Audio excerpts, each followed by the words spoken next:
মসজিদ ব্যবস্থাপনা নীতিমালা, এটা আমরা 1 মাসের মধ্যে গেজেট করে দেব। আমাদের একটা কম্পিটেন্ট অফিসারদের একটা দল কাজ শেষ করে ফেলেছেন। 2015 সালের পে স্কেল অনুযায়ী আমরা বেতন ভাতা দেওয়ার জন্য সুপারিশ করেছি।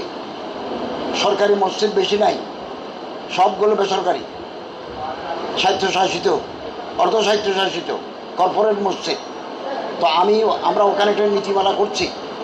খুলনা বিভাগের মধ্যে, খুলনা শহরে যত মসজিদ আছে এগুলোর সভাপতি হবেন আমাদের ডিসি মহোদয়, উপজেলায় হবেন অভয়নগর, এই সমস্ত জায়গায় হবেন ইউনো মহোদয়। বেসরকারি, আমার বাবা একটা মসজিদ দিয়েছেন, এটা আমি চালাই, এটা বেসরকারি।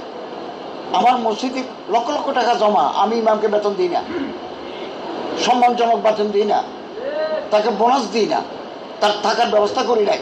আমরা নীতিমালার ভিতরে এটা লিখেছি, মসজিদের যদি আর্থিক অবস্থা সচ্ছল হয় তাহলে তিনি এটা দিতে বাধ্য থাকিবেন, এবং ইমাম সাহেব প্রয়োজনে জেলা প্রশাসক অথবা ইউনো মহোদয়ের সহযোগিতা নেবেন।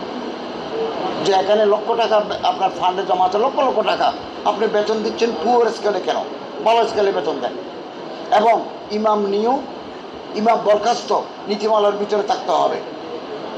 মসজিদের সভাপতির ইচ্ছা হলো নামাজ পড়াও, সভাপতির মন খারাপ হয়ে গেল চলে যাও, এভাবে যেন না হয়। চাকরির জন্য একটা মিনিমাম নিশ্চয়তা থাকে। এটা আপনি বেসরকারি মসজিদ চালালেও আপনি এদেশের নাগরিক, এদেশের অ্যাডমিনিস্ট্রেশন আপনাকে মানতে হবে। আমরা নীতিমালা করে দিলাম এবং এটা বাংলাদেশ সরকার গেজেট করে দেবে। জেলা প্রশাসক আমরা অ্যাডমিনিস্ট্রেশনকে সংযুক্ত করেছি, এবং প্রয়োজনে আপনি কোনো মসজিদের মুতুয়াল্লি যদি আপনার হক থেকে আপনারা বঞ্চিত করে আপনি আদালতে দাঁড়াতে পারবেন।